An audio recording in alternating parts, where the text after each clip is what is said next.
I suppose what struck me in that was the idea or the feeling of the universe trying to catch up, sort of thing, with your awareness, essentially. Is that like by giving you lessons or whatever? Because if it's just not letting anything phase you, then you're just noticing more things. Mm-hmm.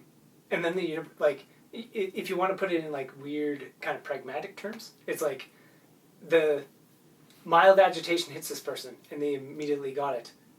Bigger agitation, like no matter how big the agitation is. There's a quote of like, I don't know who says it. It might have been that Rishi guy. I don't actually know his name. Rishi somebody. But like a saint or a holy person still feels emotions, but they're like running on water.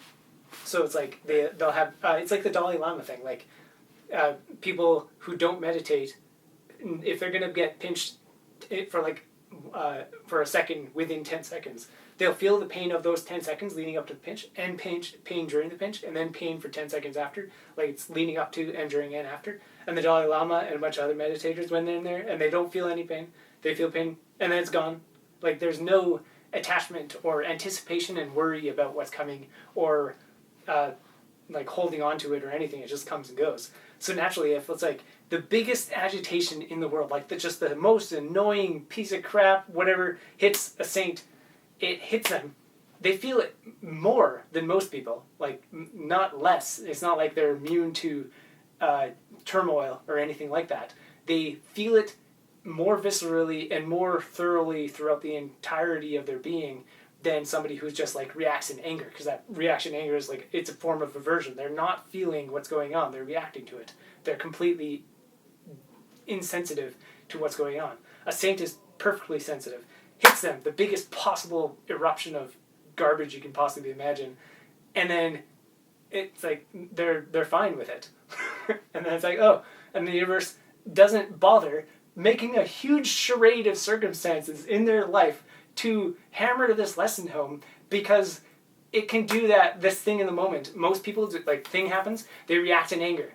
Thing happens, react in anger. Bigger things keep happening, bigger and bigger and bigger, till they're like huge, terrible things happen to them, and they still haven't learned to pay attention and be aware, and like, this is what they've decided. In that 1/1,000,000th of a second, how do I want to be? I want to be angry. The universe is like, this is what the person wants to be.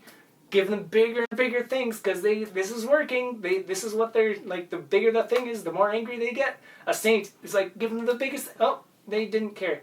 They're not attached to it at all. It didn't matter to them. They're balanced. They figured that one out. Let's give them a joy. Oh, they like that. Let's give them confusion. Oh, they thought that was funny. Like, give them. It's just, why would the whole world collude and like contrive this massive orchestration to put somebody who's going to be totally unfazed and equanimous with it? They're like, yeah, that was cool. I'm busy over here, so peace. Like, the world's not going to do that for them. It's going to do that and like allow people who want to do that, because the person can't take anything, because they're still in that state of, how do I want to be right now? Something outside my life is, okay, world, here, something outside your life. They're calling it in. They're saying, I want something outside. Yeah. Right. I'm not okay with what just happened. I want something outside. Give it to me. Punch me again. Yeah. Like, that's how no matter where you look, the people who end up just destroying themselves, they destroy it with something outside themselves, because they let themselves slowly destroy or like corrupt or like deteriorate inside. Like, this happens, that's how they are. So then they destroy the things around them. They make the world outside them as terrible as they want to be, as they've chosen to be and feel inside, until the world keeps giving them terribleness back, as if they're trying really hard to not learn the lessons. But eventually, after so many trials of just the most ridiculous thing, eventually the person does learn the lesson and spontaneously pop, up the other side.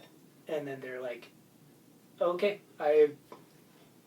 the whole, like, all this stuff, that's nuts. I don't want to be part of this angry tirade or manipulative whatever, like I'm just thinking of like the the old man or old lady and the different ways that might perpetuate it through children. Like, that's just, the coming home angry and abusive that way, or just being like manipulative, abusive, are like the main kind of probably 2 points that like they would throw that onto a child. And eventually that old lady and old man have those revelations, and then they could look back at their entire past and their entire life, and they don't need the world to throw that at them anymore, because they already have all the context there. And now that they've popped up the other side, like, pop, they can now look back at their life and be like, I feel so guilty about what I did to my kid, or what I did to the people around me, or like the things I focused on in my life that weren't necessarily like, I cared about collecting stupid things for my own pride rather than having good relationships with people, or whatever it is. Like, something popped, and the whole world is still there. Like that kid or anybody around them is still going to be like, yeah, no. But that person now has all that in them, and their kid being scared of them or not wanting to have anything to do with them or whatever. If they learn those lessons, and that kid is still that way, that kid has the problem now. They helped that kid choose that path, and gave them the context and catalyst for them to make the choice. And kid had really hard choices to make, but that was their path. And that person, now having a touch of awareness, is going to be able to look outside at the terrible world that was terrible their whole life because they made it terrible. It's still going to be terrible because the whole world has orchestrated it for them perfectly to be so. And they can be like, all right, I gotta, all this stuff, including, say, every single tiny detail, including like that one kid as the example of that kid doesn't like me, but I want to love my children, and I wanted to be there for them, and I didn't, and I feel bad about this and all this other stuff. They have complete awareness and balance and equanimity and understanding of, like, they're still going to have to go through it. It's going to be a long process of, like, every time things come up, they might still have their tendencies of being terrible in whatever way they were, but they at least know that this kid being in my life and not wanting me in it, despite all my wants and all my attachments and all that, they get it. Like, that kid has reason for whatever that is, and they have slowly started to make the changes and learn the lessons that they have been getting thrown into their whole life.